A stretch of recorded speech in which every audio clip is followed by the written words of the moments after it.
భారతదేశం పైన ఏదో కొన్ని ప్రయోగాలు చేద్దామని చెప్పి మేము కూడా దాడి చేయగలుగుతామని చెప్పి ఒక కుటిల ప్రయత్నాన్ని ప్రారంభించింది.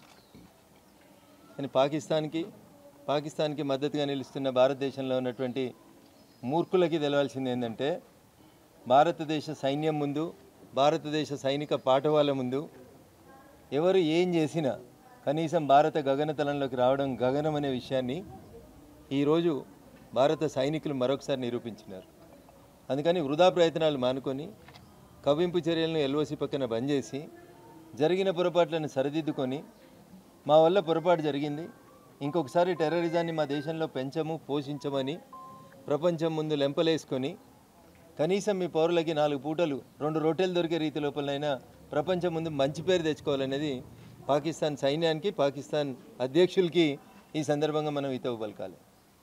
వాళ్ళు ఏదో తప్పుడు మాటలు మాట్లాడి హిందూ అనే ఒక ఇంగ్లీష్ పేపర్ ఏదో పోస్ట్ చేసిందని, భారత యుద్ధ విమానాలను 5 కూల్చేసినామని మీడియా కూడా మేము చేసేటువంటి అప్పీల్ ఒకటే, మీ యాజమాన్యాలకి వ్యక్తిగత అభిప్రాయాలు ఉంటే దయించి ఇట్లాంటి పరిస్థితులలో మీ వ్యక్తిగత అభిప్రాయాల్ని దయచేసి డీప్ ఫ్రిడ్జ్లో సీజ్ చేసి మంచిగా గడ్డగట్టించి వాటిని భద్రంగా దాచిపెట్టుకోండి.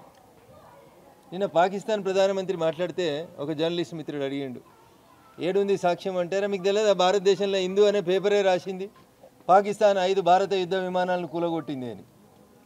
నమస్తే తెలంగాణ అనే తెలుగు దినపత్రిక కూడా రాసింది. మీడియా మిత్రులకు మేము చేసేటువంటి అప్పీల్, తొందరపడకండి, దయచేసి వార్తలను ధృవీకరించుకోండి. మన సైన్యం మన ప్రజల మనోభావాలని దెబ్బతినే రీతిలో ఎవరు మాట్లాడినా ఎవరు రాసినా భారత సైన్యం ఇంతకుముందే అప్పీల్ చేసింది, మీకు సంయమనం పాటించండి, అధికారికంగా మేము ఇచ్చేటువంటి వార్తల్ని చూడండి అని. తప్పుడు వార్తలు రాసి ఇది ఎలక్షన్ ప్రచారం కాదు, మీ పార్టీ కోసం మీరు బాగా ఒదుకున్నందుకు, భారతదేశాన్ని తక్కువ చేసేందుకు ఏ పత్రిక ట్రై చేసినా, ఏ టీవీ ఛానల్ ట్రై చేసినా పార్టీగా మేమేం మాట్లాడకపోవచ్చు, కానీ ప్రజల నుంచి వచ్చేటువంటి స్పందన, ప్రజల నుంచి వచ్చేటువంటి తిరుగుబాటుని ఆయా పత్రికా యాజమాన్యాలు, ఆయా టీవీ యాజమాన్యాలు ఎదుర్కోవాల్సినటువంటి పరిస్థితి వస్తుంది. సుదీర్ఘ అనుభవం ఉన్నటువంటి ఒక సీనియర్ ఆంగ్ల దినపత్రిక హిందూ వెనుక ముందు ఏం ఆలోచించకుండా వార్తలు రాస్తుంది, పాకిస్తాన్ భారతదేశ 5 యుద్ధ విమానాలని పడగొట్టింది అని. అది సాధ్యమవుతుందా? అసాధ్యమైన వార్తల్ని, అసత్యపూరితమైనటువంటి వార్తల్ని, మోడీ గారి మీద ద్వేషంతో, భారతీయ జనతా పార్టీ మీద ద్వేషంతో, ఈ దేశం మీద ద్వేషంతో సెక్యులరిజం పేరు మాట్లాడేటువంటి మేధావులందరూ కూడా మళ్ళీ అప్పీల్ చేస్తూ ఉన్నాం, దయించి మౌనంగా ఉండి ఈ దేశ ప్రజల ఆకాంక్ష దిక్కు మీరు మాట్లాడడం నేర్చుకోండి. అంతే తప్ప సోషల్ మీడియా ఉందని, బ్లాగులు ఉన్నాయని ఏడబడితే వాడు ప్రొఫెసర్ అని ఒకడు, ఇంకొకడని ఎవడు మాట్లాడినా ఈ దేశ సమగ్రతకి, ఈ దేశ సమైక్యతకి భంగం వాటిల్లే రీతి లోపల మాట్లాడేటోళ్ళు ఎవరైనా ఖచ్చితంగా కాన్సిక్వెన్సెస్ని ఫేస్ చేయాల్సి ఉంటుంది. ఎస్ఆర్ఎం అనేటువంటి యూనివర్సిటీలో ఒక ప్రొఫెసర్ మాట్లాడినరు, భారత ప్రభుత్వం, భారత రాష్ట్రపతి వారి మీద చర్యలు తీసుకున్నారు, ఉద్యోగంలోంచి తొలగించబడ్డారు. తెలంగాణలో కూడా కొంతమంది ట్వీట్లు పెడతా ఉన్నారు, అడ్డగోలుగా ఏది పడితే అది ట్వీట్లు పెడతా ఉన్నారు. నేను మళ్ళీ చెప్తా ఉన్నా, మా నోరు అనవసరంగా పాడేసుకునేటువంటి పరిస్థితి తీసుకురాకండి, సంయమనం పాటించండి. సింధూరం అంటే బరాబరి మా ఆడబిడ్డల సింధూరమే, అది భరతమాత నుదుటి సింధూరమే, దాన్ని తొలగించాలని చూసినోడు ఎవడైనా, ఈ గడ్డ మీద పుట్టినోడైనా పక్క గడ్డ మీద పుట్టినోడైనా, మా ఆడబిడ్డల సింధూరాన్ని ముట్టాలని ప్రయత్నం చేసినోడు ఎవడైనా ఏడదాక్కున్న ప్రపంచం అంచులలో పొలిమెరల దాకా తరిమి కొట్టైనా తీసుకొచ్చి కొడతామని చెప్పి ప్రధానమంత్రి గారు ప్రపంచానికి చెప్పిండ్రు. అదే జరుగుతుంది. చదువు చెప్పాల్సినటువంటి ప్రొఫెసర్లు, ప్రభుత్వం ఇచ్చినటువంటి బాధ్యతాయుత స్థానాల్లో ఉండి లక్షల్లో జీతాలు తీసుకునేటువంటి ప్రొఫెసర్లు ఈ దేశానికి వ్యతిరేకంగా మాట్లాడి ఫ్రీడమ్ ఆఫ్ స్పీచ్ అని మాట్లాడితే, యుద్ధం జరిగేటప్పుడు ఫ్రీడమ్ ఆఫ్ స్పీచ్ ఉండదు, మిలిటరీకి బుల్లెట్కి ఫ్రీడమ్ ఆఫ్ స్పీచ్ కనబడదు. అందుకని దయించి అట్లాంటి పరిస్థితులను తీసుకురాకండి. బయట శత్రువుల కంటే ఎక్కువ అంతర్గత శత్రువులు ఎక్కువ అనేటువంటి ద్వేషభావనని ప్రజలు మీ మీద పెంచుకునేటువంటి పరిస్థితిని దయచేసి తీసుకురాకండి. ఇప్పటికే మీరు చాలా సందర్భాల్లో మీ వ్యక్తిగత బ్లాగులలో, మీరు రాసేటువంటి న్యూస్ ఆర్టికల్స్లలో ఈ దేశం విచ్ఛిన్నమయ్యేటువంటి రీతి లోపల వార్తలు రాసిండ్రు, అయినా ప్రజలు సంయమనం పాటించారు.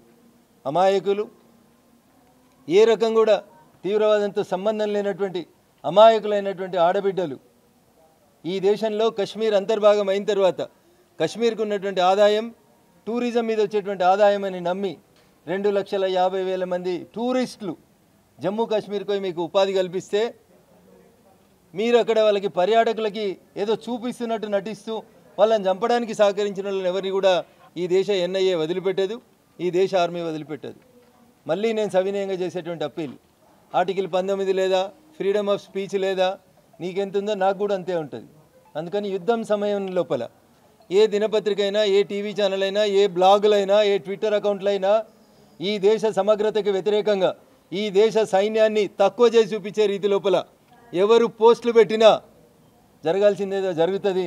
జరిగిన తర్వాత బాధపడే కంటే ముందు సంయమనం పాటించండి అని మాత్రం సౌహృదయంతో భారత సైన్యం చెప్పినటువంటి మాటల్ని పాజిటివ్గా తీసుకోమని చెప్పి ఈ సందర్భంగా తెలియజేస్తూ, మేము క్షమాపణ చెప్పినాం, మా బ్లాగ్లోంచి తీసేసినాం, వేటిని కూడా ఒప్పుకోవడం అనేది జరగదు. మేము అడుగుతా ఉన్నా, అంత తొందరపాటు ఎందుకు అంటున్నా. ఈ దేశ సైన్యాన్ని కించపరిచి రాసేటువంటి వార్తలకి అన్నం తింటురా, మనుషులేనా, అంత తొందరపాటు ఎందుకనేది భారతీయులుగా, భారత ప్రజలుగా మేము అడుగుతున్నటువంటి అంశం. కాబట్టి మళ్ళీ చెప్తా ఉన్నాం మీడియా మిత్రులకు కానీ, ప్రజానీకానికి కానీ, ఈ సమయం లోపల, ఇది ఎలక్షన్ సమయం కాదు, రాజకీయాలు మాట్లాడుకోవడానికి చాలా దూరం ఉంది, ఇంకా 3.5 సంవత్సరాలు 4.5 సంవత్సరాలు ఉంది, అప్పుడు మాట్లాడుకుందాం రాజకీయాల గురించి.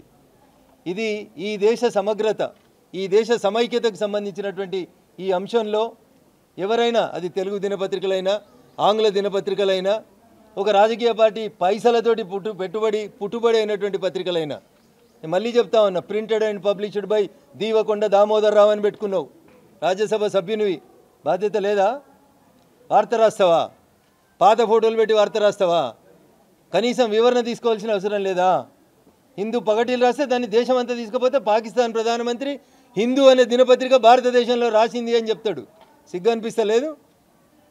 అందుకని దయించి ఇట్లాంటి పత్రికలు నడుపుతున్నటువంటి యాజమాన్యాల మీద, ప్రెస్ కౌన్సిల్ ఆఫ్ ఇండియాకి, నువ్వు రాజ్యసభ సభ్యుడైనందుకు రాజ్యసభ చైర్మన్ జగదీప్ ధన్కర్ గారికి, తప్పుడు వార్తలు రాసినందుకు నీ రాజ్యసభ సభ్యత్వాన్ని, నిన్ను అరెస్ట్ చేయడం, దేశద్రోహం కింద కేసు పెట్టడం, ఆ పత్రికకు ఇచ్చినటువంటి లైసెన్స్ని రద్దు చేయడం, ఇవి ప్రధానంగా ఈరోజు ఒక కంప్లైంట్ జిల్లా ఎస్పీ మెదక్ గారికి ఇవ్వడం జరిగింది, మీ మీద దేశద్రోహం సెడేషన్ కేసులు పెట్టమని.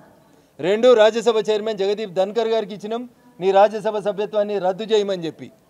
3 ప్రెస్ కౌన్సిల్ ఆఫ్ ఇండియాకి ఇచ్చినాం, ఐబీ మినిస్టర్ గౌరవనీయులు అశ్విని కుమార్ వైష్ణవ్ గారికి కంప్లైంట్ చేసినాం, మేము క్షమాపణ పెట్టినాం, మేము ఆన్లైన్లోకి వెళ్ళి తీసేసినాం.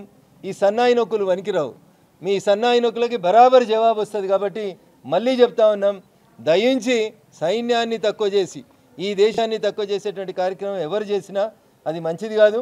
సైన్యం జవాబు చెప్పేటువంటి పరిస్థితి తెచ్చుకోవద్దని నేను వారికి అందరికీ కూడా సవినయంగా అప్పీల్ చేస్తూ సెలవు తీసుకుంటాను. మరిన్ని వీడియోస్ కోసం ఛానల్ ని సబ్స్క్రైబ్ చేయండి, లేటెస్ట్ అప్డేట్స్ కోసం వాట్సాప్ ఛానల్ ని ఫాలో అవ్వండి, అండ్ లింక్ డిస్క్రిప్షన్ లో ఉంది.